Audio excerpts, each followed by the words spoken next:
Welcome back to another video. It's Brendan from Tattooing 101, and today we're going to be talking about tattoo placement. I'm going to show you how to choose tattoo placement and also discuss about why it's important. This is something that you should bring up whenever you're in your consultation with a client. And also, if you stick around to the end of the video, I'm going to give you a bonus tip on how to redesign a tattoo for tattoo placement. So make sure you stick around till the end of the video.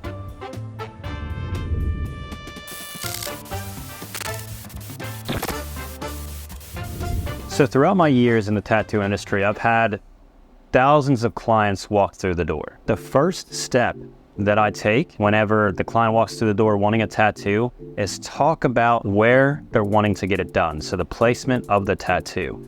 Now, when I first started out, I didn't really think about this. iPads weren't around, so I wasn't able to specifically draw for an area on the body. But with technology, it has greatly benefited my tattooing drawing for specific parts of the body. This step is important for a various of different things, which I'm going to break down in this video. So the first step is going to be visibility. So let's say your client is in a field to where they don't want their tattoo visible, or it's something that they want to be able to cover up. So this is obviously going to influence where you're going to be tattooing on the body. If they're wanting to be able to cover it, you're not going to tattoo it on the wrist, obviously. The prime spots for this are going to be like rib cage, torso, something like that, to where obviously most of the time it's going to be covered unless they want to show it off. Other areas are like upper thigh, upper arm, places to where you could easily cover it up with a t-shirt. These are the best areas if the client doesn't want it super visible all the time, which through time, this is changing a lot because most workplaces and things like that are way more acceptable to tattoos. Moving on, let's talk about job stoppers, which I have quite a few of them all over my body. So you've probably heard of this term before. That's just a basic term for any area of the body that jobs don't necessarily want you to have to be able to get into a position. Just like if I was trying to get a CEO position or something like that, they would probably look at me and just immediately not give me the opportunity because of my tattoos. Now, this is changing through time, but still as a rule of thumb, there are some areas to where it will stop you from getting some jobs out there. These areas are going to be like super visible, which is hands, fingers, neck, face, things like that. Now, even though most views on tattooing are evolving and changing, they still do have quite an impact. They can lead to increased attention from law enforcement and might even restrict you from getting into certain venues, depending on where you live. One significant factor to think about is from the professional aspect.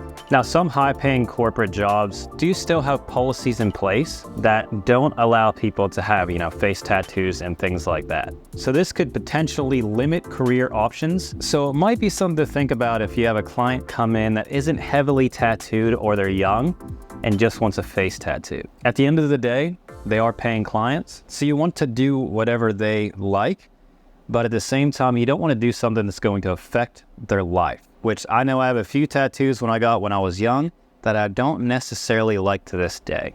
So anytime I have a consultation about someone wanting their face tattooed, sometimes I will explain to them, the repercussions of having my face tattooed, things like that. And I'd say half the time, they decide to get the tattoo in a different area, or sometimes they're just dead set on getting their face tattooed, and I have tattooed faces. Some tattoo artists just don't do it at all, but that is a personal preference. But just let them know the consequences of a decision like that. If they don't really know what they're doing for a living, things like that, then it's probably not the best idea to get your face tattooed. Remember, as tattoo artists, we don't only put ink into people's skins, but we are advisors as well. We have a job to the community on giving advice when it comes to our craft. So any tattoos that you don't think would be the best idea for the client, at the end of the day, they're going to get whatever they want, but it is our job to let them know about any effects that it could have.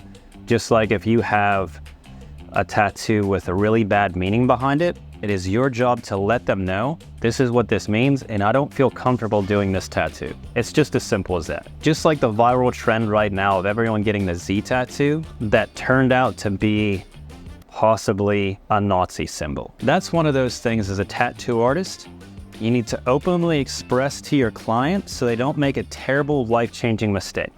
Now let's move into the second one, which is size and detail. Now we want to match the size of the tattoo and the detail with placement. Think of each individual body part as its own unique canvas. It has different curves and natural flow of the body. Just like you wouldn't try to put a mural on a post-it note, different areas of the body will have different flows that you need to specifically draw to create really nice depth on the body. Think about a Japanese dragon or something like that. You wouldn't try to fit that on a wrist. You know, they're specifically made for big areas like a back piece or a full arm. So you want to make sure that the size of your tattoos are matching up to the areas, because through time they're going to expand underneath the skin, and you don't want to do a tattoo too small to where it eventually becomes a black blob at some point of life.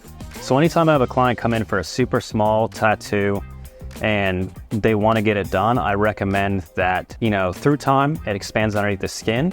And your line, even if you get a 3-round line or something super thin, it's going to expand and fill in that area a lot more. So if you get it a little bit bigger, it'll hold up better through time and you'll have a better result in your tattoo in the future as well. And every single time I explain this and show them some of the tattoos I have on my body, they are open to getting it in a different area or be able to get it bigger so it actually looks good in 5-10 years. So for example, the smallest areas of the body, you know, be it wrist, they're perfect places for really delicate tattoos, you know, small areas. But if you are drawing up a tattoo for a full sleeve, you could implement these areas along with the design to be able to have a tattoo fill up everything. But as a whole, if I'm tattooing like a wrist, usually it's, you know, a simple small tattoo like an infinity sign, some bird silhouettes, something like that, to where they'll actually hold up well through time. And, you know, I'm not going to try to tattoo a huge design on a wrist. It just won't work. So other areas of the body, you know, like a forearm, they work really good for script or some flash designs specifically made for this area. If you're working with traditional, you really don't have to worry about flow. But for instances like neo-traditional, realism, things like that, you want them to naturally go with the body and introduce flow to the actual canvas. Now let's jump on to the huge areas of the body, which are going to be like chest and stomach, back tattoos, full sleeves. These are things that you definitely want to introduce flow to, so it goes with the lines of the body, which almost everything on the body flows with a natural S shape. So if you draw in your reference marks and be able to draw for those areas, the tattoos will turn out way better than just drawing on a piece of paper and slapping it on the arm. Now these larger areas of the body give you more freedom to introduce more detail in your tattoos and also more elements. So if you were doing a huge back tattoo, you're able to do, you know, a dragon fighting a tiger. You wouldn't be able to fit things like that on a forearm. So bigger areas give you more freedom to come up with something with a couple different elements and add that extra detail to your tattoos.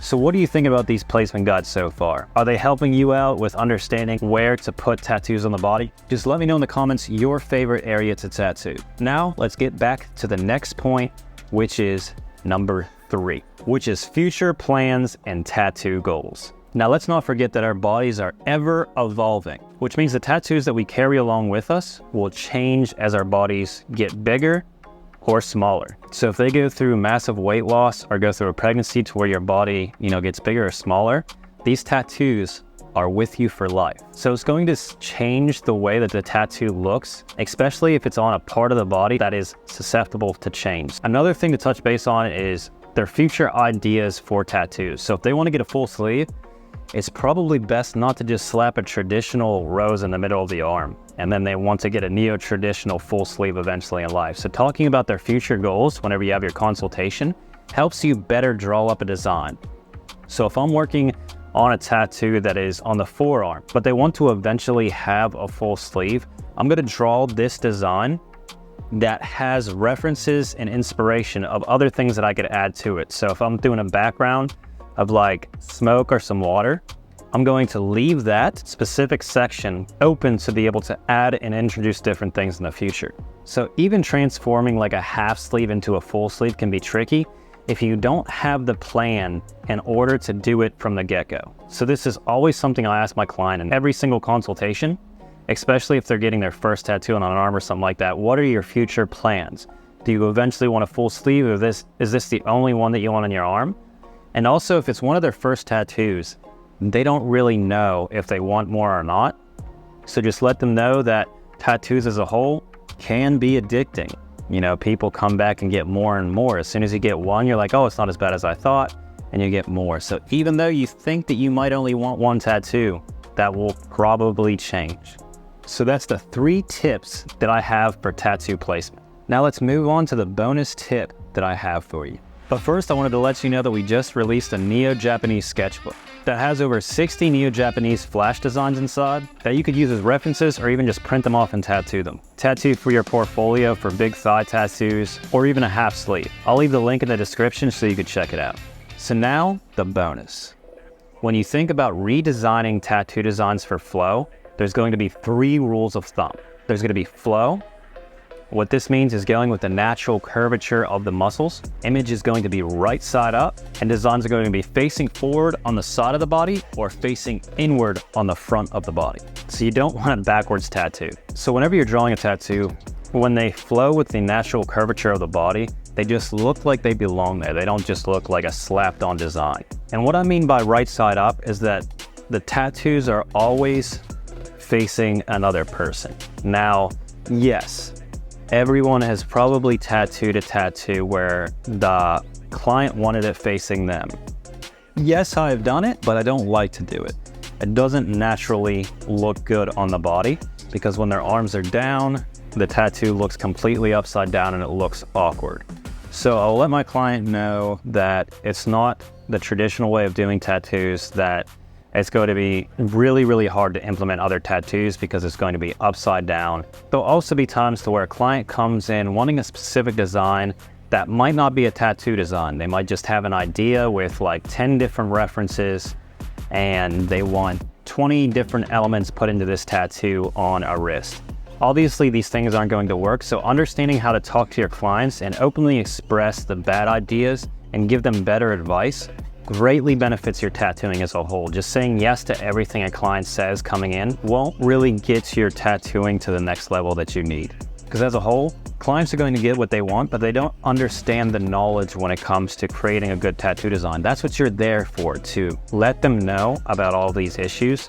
So that's why I wanted to make a video openly expressing all the things that I've seen throughout my career to help your tattooing out. That is all for today. I wanted to thank you all for watching, and you have a wonderful day.